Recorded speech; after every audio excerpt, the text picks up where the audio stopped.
Qizlar fohishalikni o'ziga kasb qilib olgan edi. Bundan uyalishmas, kayf safodan lazzatlanib yashashar edi. Kunlardan bir kuni boyvachcha yigitlar 3 qizni dala hovliga olib chiqib ketishdi. Ichkilik, sauna, basseyn, xullas bu yerda bo'layotgan ishlardan shayton uyatda edi. Bu uydagi zino va ishratdan davra qizigandan qizib, ichimlik tugadi. Ichimlik uchun do'konga chiqmoqchi bo'ldi yigitlardan biri. Unga sherik qilib suyuqoyoq qizni yuborishdi. Bu dacha atrofi tog' bo'lib, magazin uzoqda edi. Mashina muzikasini baland qilib ketishardi do'kon tomon. To'satdan qizning ko'zi dalada bog'langan eshakka tushdi va "To'xtang, otga mindiring, iltimos" deganida. Yigit kulib, "Bu otmas, eshak.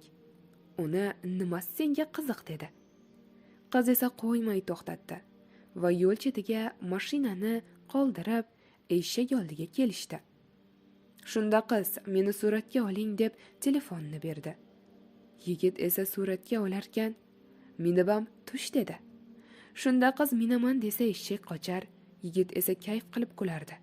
Qizni jahli chiqib orqasidan qilib turgan eshakni dumidan tortganda, og'zi aralash betidan tepib yubordi. Buni suratga olayotgan yigit dahshatdan nima qilishni bilmay qotib qoldi. Qiz hushsiz, og'zi burni qon yotardi.